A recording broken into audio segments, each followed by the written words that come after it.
Halo guys, apa kabarnya? Masih sering minta sedekah chip? Oke, kali ini saya akan bawakan alur cerita film sambil menunggu sedekah chip dari teman-teman kalian. Film ini berjudul 47 Ronin yang dirilis pada tahun 2013 lalu. Diperankan oleh para pemain keren yang terdiri dari Keanu Reeves, Hiroyuki Sanada, Kou Shibasaki, Rinko Kikuchi, dan aktor keren lainnya.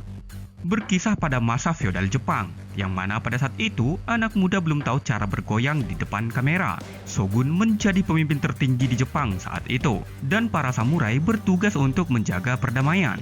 Jika para samurai gagal menjaga tuannya, dia akan sangat merasa malu. Lalu dia akan pergi mengasingkan diri menjadi Ronin, yang artinya samurai tanpa tuan. Dengan mengetahui kisah ke-47 Ronin, itu sama dengan mengetahui seluruh kisah Jepang.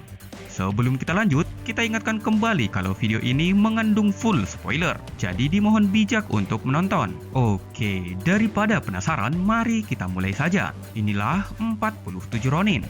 Jeng jeng. Berkisah di provinsi Jepang yang bernama Ako, berawal dari seorang bocil gundul seperti tuyul. Dia bernama Kai yang terlihat sedang melarikan diri melewati hutan bambu. Usut punya usut, katanya dia adalah siluman. Namun ada juga yang mengatakan kalau dia anak manusia yang dibesarkan oleh iblis penunggu hutan. Dipercaya kalau hutan tersebut dihuni oleh sekelompok iblis yang memiliki kekuatan magic. Sesampainya di pinggiran Ako, seorang samurai muda yang bernama Oishi menemukannya. Dia melihat tanda iblis di kepalanya. Karena tanda itu, Oishi berniat membunuhnya. Namun dia dilarang oleh Asano yang merupakan pemimpin provinsi Ako. Akhirnya Kai pun dibawa bersama mereka. Semenjak itulah Kai hidup berbaur dengan manusia. Kai diizinkan tinggal di sekitar wilayah Ako. Dia juga semakin dekat dengan Mika yang merupakan putri dari Asano. Mika melihatnya sebagai anak yang baik, namun berbeda dengan para samurai yang menganggapnya sebagai pembawa bencana. Setelah dewasa, Kai mirip dengan John Wick. Rambutnya panjang, juga wajahnya yang berkumis dan jenggotan. Suatu hari, para samurai yang dipimpin oleh Oishi melakukan perburuan hewan buas, yang mana hewan itu sering mengganggu di daerah Ako. Kai yang juga ahli dalam melacak memberitahu kalau hewan itu berada di perbukitan. Kemudian Kai mengingatkan Oishi untuk membuat perangkap saja, karena itu akan lebih aman. Namun karena Kai dipandang rendah, Oishi malah memerintahkan pasukannya menyergap hewan itu. Sesampainya di perbukitan, tiba-tiba hewan buas itu menyerang Tuan Asano hingga terlempar. Asano pun geram, kemudian menyuruh para samurainya membunuh hewan itu. Sementara Kai berlari menaiki kuda Asano, kemudian ikut mengejar hewan itu. Setelah melalui pertempuran sengit, sepertinya hewan itu sulit untuk dihentikan. Banyak para samurai yang terluka. Salah satu samurai yang bernama Yasuno mengejarnya hingga ke dalam hutan. Namun karena serangan hewan buas, dia terjatuh dari kudanya. Tepat saat Yasuno akan diserang, Kai langsung membunuh hewan itu dengan pedang Yasuno yang tergeletak.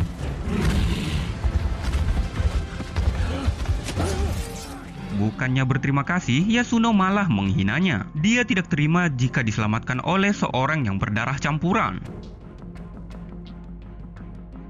Tak lama kemudian, Tuan Asano pun mendatangi mereka. Tuan Asano dan para samurainya mengira kalau Yasuno lah yang telah membunuh hewan itu. Tuan Asano memuji keberhasilan Yasuno. Namun Oishi yang melihat tangan Kai menyadari kalau dialah yang telah membunuh hewan itu. Setelah mereka pergi, Kai melihat seekor rubah di dalam semak. Kai pun curiga kalau ada yang tidak beres. Sepulangnya ke Ako, Tuan Asano mempersiapkan turnamen samurai dengan provinsi lain. Turnamen ini akan dihadiri oleh pemimpin tertinggi kerajaan Jepang.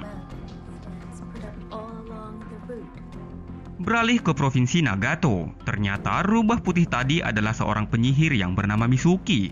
Dia diperintahkan Kira untuk mengintai pergerakan Tuan Asano, yang mana Kira sendiri merupakan pemimpin provinsi Nagato yang berniat untuk mengambil alih provinsi Ako. Dan kejadian tadi siang merupakan salah satu rencananya untuk membunuh Tuan Asano. Malam harinya di Provinsi Ako, Mika mendatangi tempat tinggal Kai yang berada di pinggiran desa. Mika khawatir dengan keadaan Kai sepulang berburu. Ternyata hingga saat ini Mika dan Kai saling mencintai satu sama lain. Namun Kai sadar kalau dia tidak pantas bersanding dengan Mika karena Mika merupakan seorang putri kerajaan, sementara dirinya hanyalah anak buangan. This is no place for you, my lady. Keesokan harinya, Tuan Asano melakukan acara penyambutan Shogun Tokugawa, yang mana Shogun sendiri merupakan pemimpin tertinggi di seluruh kerajaan Jepang. Saat sambutan sedang berlangsung, Kai melihat salah satu wanita yang matanya mirip dengan rubah yang di dalam hutan tadi. Dia yakin kalau wanita itu pastilah penyihir. Menyadari itu, Kai pun langsung menemui Oishi. Dia mengatakan kalau dia melihat siluman di antara selir kerajaan. Namun seperti biasa, Oishi tidak mempercayainya. Dia malah mengira kalau Kai hanya terpesona dengan wanita cantik.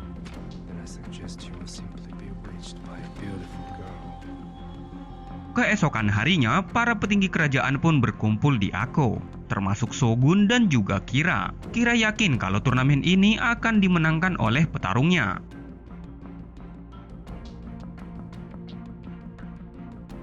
Pembukaan turnamen pun dimulai. Yasuno segera bersiap karena dia akan mewakili petarung samurai dari Ako. Namun sebelum masuk lapangan, Yasuno didatangi penyihir. Sementara petarung Nagato yang bertubuh besar sudah menunggunya di arena tarung. Asano pun heran karena Yasuno belum juga memasuki arena tarung. Hal ini pun membuat Asano malu di hadapan sang shogun. Saat Chikara pergi memeriksa, ternyata Yasuno sudah tak sadarkan diri. Kai yang juga melihat itu yakin kalau ini adalah ulah si penyihir. Lalu Chikara mengatakan, jika petarung Ako tidak muncul, maka ini akan sangat memalukan di hadapan Shogun. Sementara Shogun yang sudah menunggu lama, menyuruh untuk menghentikan saja turnamen ini.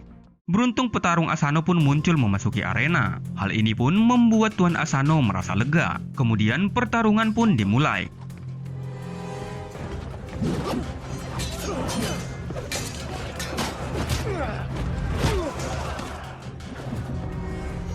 Setelah melalui pertarungan sengit, petarung Nagato pun berhasil memukul petarung Ako hingga pelindung kepalanya terlepas. Ternyata dia adalah Kai. Melihat itu, Shogun pun langsung menghentikan pertarungan.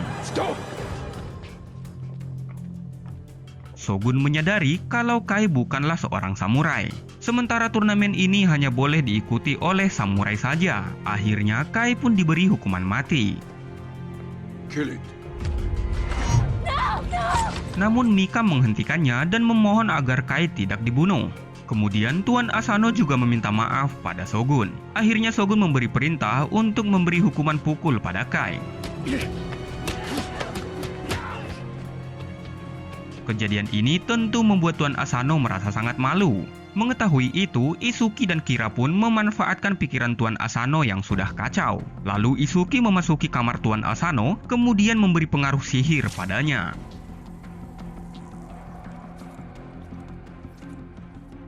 Dengan pengaruh sihir itu, Tuan Asano menyerang Kira yang seolah menyakiti putrinya.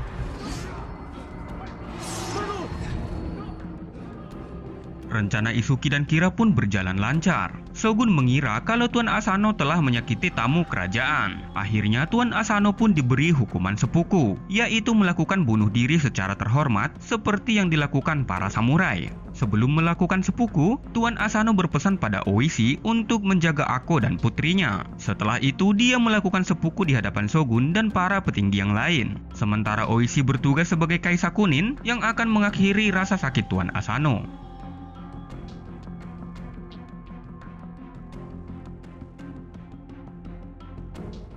Di dalam rumah, para pelayan menawarkan racun pada Mika. Namun Mika menolak karena menurutnya Ako masih dapat dipertahankan. Para samurai sempat berpikir untuk balas dendam. Namun mereka menunda karena jumlah mereka tidak sebanding. Di hadapan Oishi dan para samurai, Shogun memberi perintah agar mereka tidak melakukan balas dendam atas kematian Tuan Asano. Kini mereka menjadi Ronin, yang artinya samurai tanpa tuan. Shogun juga memberi waktu 1 tahun bagi Mika untuk berkabung. Setelah itu, dia akan dinikahkan dengan Kira, sehingga Provinsi Nagato dan Ako juga menjadi satu di bawah kekuasaan Kira. Mika juga diingatkan untuk jangan kebanyakan goyang di depan kamera, iya kan? Setelah Shogun pergi, Kira malah mengasingkan para samurai dan tidak diizinkan tinggal di wilayah Ako. Namun karena menganggap Oishi sebagai ancaman, akhirnya Oishi pun dikurung dalam gua untuk menghancurkan harapannya. Setelah hampir 1 tahun kemudian, Oishi dikeluarkan dari dalam gua. Lalu dia diantar ke keluarganya yang kini tinggal di suatu desa terpencil. Di sini istri dan anaknya Chikara memberi informasi kalau saat ini Mika tengah mempersiapkan pernikahannya dengan Kira. Sementara Kai dijual ke Pulau Dutch sebagai budak. Meski terkurung selama setahun, ternyata semangat juang Oishi tak pernah hilang. Dia tetap akan menuntut keadilan atas kematian Tuan Asano. Kemudian Oishi menyuruh anaknya mengumpulkan semua para Ronin, sementara dirinya akan menjemput Kai ke Pulau Dutch. Sesampainya di Pulau Dutch, terlihat kalau Kai kini menjadi seorang petarung gelap. Dia melawan seorang petarung yang bertubuh besar.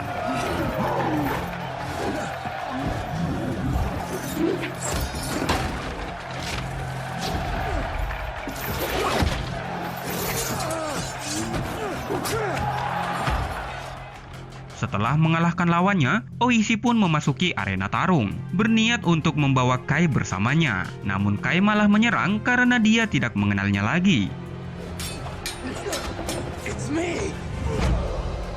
Tekanan yang dia alami selama ini membuatnya hilang kendali. Namun Kai langsung tersadar saat Oishi memberitahu Mika dalam bahaya. Kalau tentang cewek, pastilah langsung sadar. Iya kan?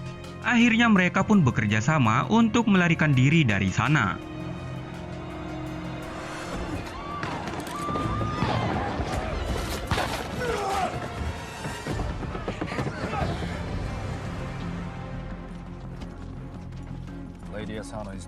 Pagi harinya, Oishi memberitahu kalau Kira dilindungi oleh penyihir. Kai yang selama ini hanya menunduk di hadapan Oishi, kini dia berani membentaknya. Don't turn your back on me, Ronin.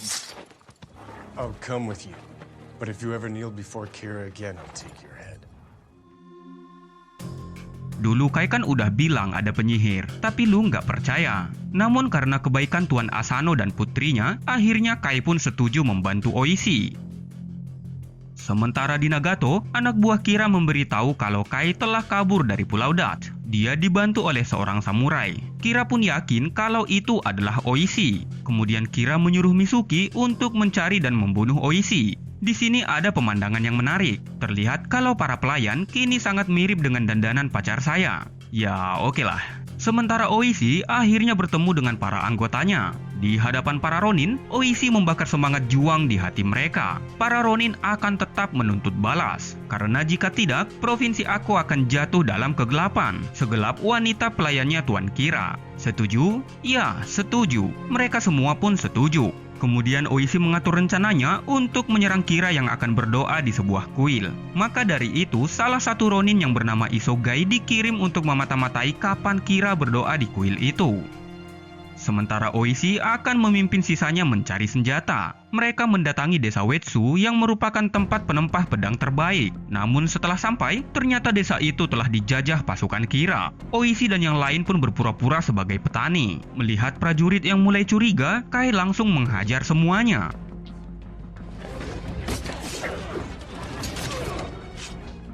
Setelah membunuh semua prajurit, Kai dan yang lain pun mengambil baju jirah dan senjata mereka. Kini Isogai sampai di tempat tujuan. Namun sialnya dia malah meminta informasi dari Mizuki yang menyamar sebagai wanita penghibur. Sementara di tempat lain, Oishi dan Kai berdiskusi di mana mereka bisa mendapatkan senjata yang baik. Kemudian Kai memberi usul yang bukan asal agar mereka mendatangi tempat di mana Kai dibesarkan, yaitu sebuah kuil di dalam hutan yang dihuni oleh makhluk misterius bernama Tengo. Mungkin mereka akan mendapatkan senjata dari sana. Ternyata selama ini Oishi benar. Kalau tanda yang dia lihat di kepala Kai adalah tanda yang dibuat iblis hutan. Kai juga mengatakan kalau dirinya sempat diajarkan sihir oleh Tengo. Namun dia berjanji tidak akan pernah menggunakan sihir itu. Meski sedikit ragu, akhirnya Oishi dan para anggotanya pun pergi ke dalam hutan. Mereka juga melewati hutan bambu yang dihuni oleh arwah gentayangan. Ternyata kedatangan Kai diketahui oleh Tengo.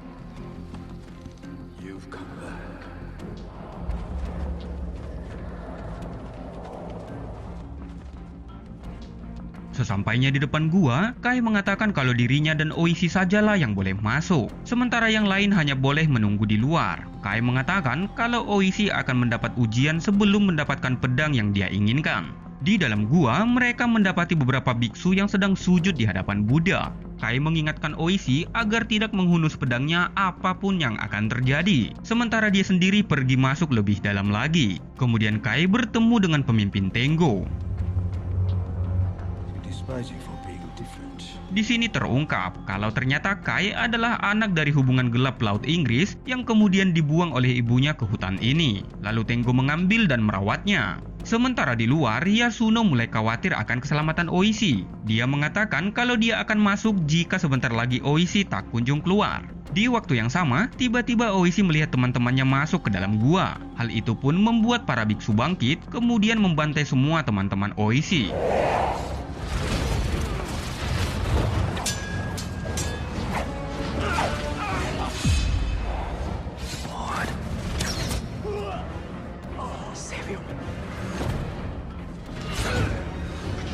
Oishi juga mendengar seperti bisikan untuk menghunus pedangnya, namun dia masih sanggup menahan diri.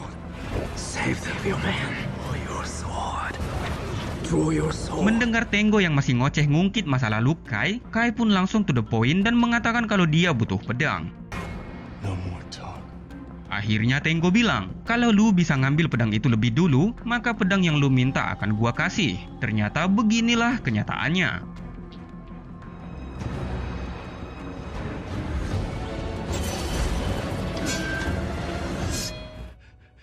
A gift not forgotten. Ternyata semua itu hanyalah ilusi semata dari Tengo, yang artinya Oishi berhasil melewati ujiannya sehingga mereka mendapatkan pedang yang mereka inginkan.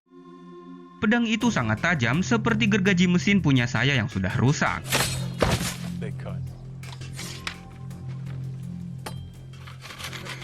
I think mine is broken. Setelah itu mereka pun pulang. Isogai yang juga sudah kembali dari misinya memberitahu kalau Tuan Kira akan pergi ke kuil malam ini. Oishi dan para anggotanya pun langsung pergi melakukan penyergapan. Sesampainya di lokasi, para Ronin pun melihat Kira yang sedang berdoa. Kemudian mereka mengendap-endap mendekati Kira. Namun ternyata itu adalah Mizuki yang telah mempengaruhi Isogai dengan sihirnya, yang memancing para Ronin untuk masuk ke dalam jebakan. Akhirnya para Ronin pun dibantai pasukan Kira. Banyak para Ronin yang terbunuh.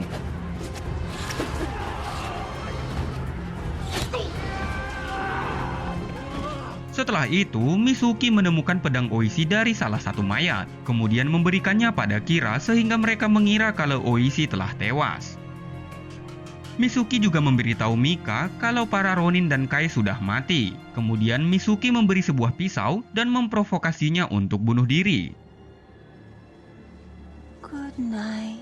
Namun ternyata Oishi masih selamat bersama Kai dan sisa pasukannya. Di malam itu banyak para Ronin yang tewas dan terluka, yang membuat Oishi menjadi pesimis karena tidak mungkin menyerang pasukan Kira yang jauh lebih banyak. Pagi harinya, Kai melihat rombongan orang yang sepertinya dia kenal. Ternyata mereka adalah rombongan yang pernah melakukan pertunjukan di Ako sebelumnya. Dan sekarang mereka akan mengisi pertunjukan di pernikahan Tuan Kira dan Mika. Akhirnya, Oishi pun memiliki rencana untuk menyerang Kira. Namun sebelum itu, Oishi menuliskan sesuatu di dalam kertas. Tulisan itu menggunakan huruf cakar ayam yang kemudian diberi cap dengan darah mereka masing-masing. Sepertinya ini adalah surat pernyataan kalau mereka siap menerima segala resiko dari tindakan yang akan mereka lakukan, meskipun nyawa menjadi taruhannya. Di sini Yasuno meminta maaf pada Kai karena menghinanya saat diselamatkan. Dia juga memberi sebuah pedang pada Kai yang artinya Kai dianggap sebagai Ronin juga.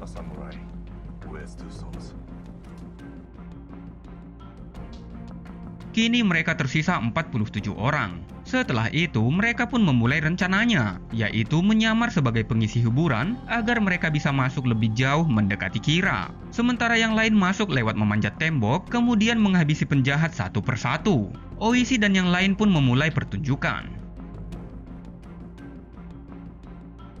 Dirasa sudah cukup dekat, dengan perlahan Oishi mengambil pedang dari lantai panggung. Namun sayangnya salah satu penjaga mencurigai pergerakannya, sehingga dia dihentikan dengan anak panah. Akhirnya penyamaran mereka pun ketahuan. Para pasukan Kira pun langsung mengepung mereka. Sementara Kira dan Mika dibawa pergi oleh pengawalnya. Pertarungan sengit pun terjadi antara 47 Ronin melawan pasukan Kira yang jumlahnya jauh lebih banyak. Sementara Mika berhasil melepaskan diri dari Tuan Kira. Kemudian Kai menemui Mika dan menyempatkan diri untuk berpelukan. Asik. Namun sayangnya kemesraan itu cepat berlalu karena Kai harus berhadapan dengan Mitsuki. Lalu Mitsuki berubah menjadi naga, kemudian menyerang Kai dengan semburan api. Di dalam ruangan, Oishi berhadapan langsung dengan Kira. Mereka pun saling bacok-bacokan.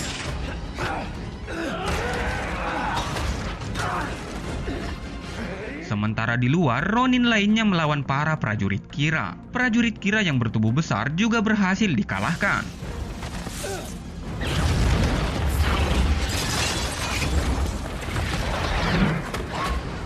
Kai masih kewalahan saat melawan sosok naga Mitsuki.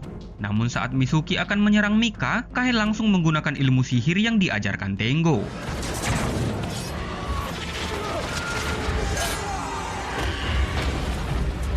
Akhirnya Mitsuki pun tewas. Demikian juga Oishi yang melawan Kira habis-habisan. Tanpa belas kasihan, Oishi pun langsung menghabisinya.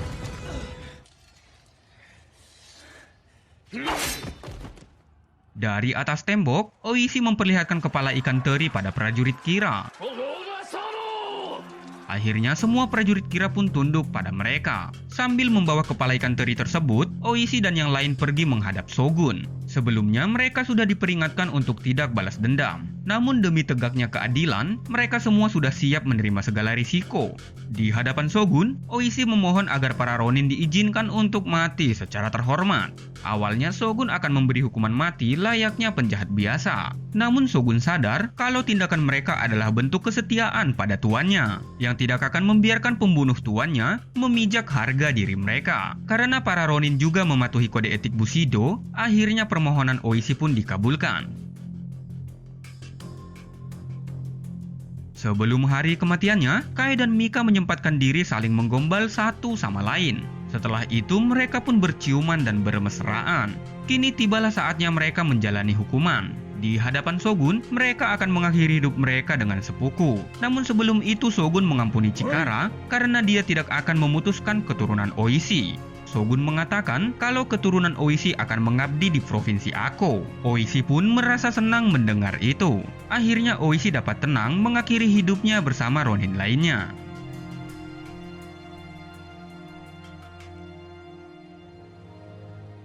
I will not deny our country. Setiap tahun pada 14 Desember, ribuan orang dari seluruh dunia mengunjungi makam ke-47 Ronin untuk penghormatan. Dan film ini terinspirasi dari kisah mereka. Dan film pun selesai.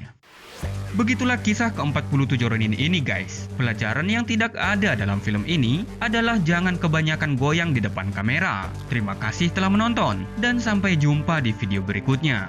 Bye.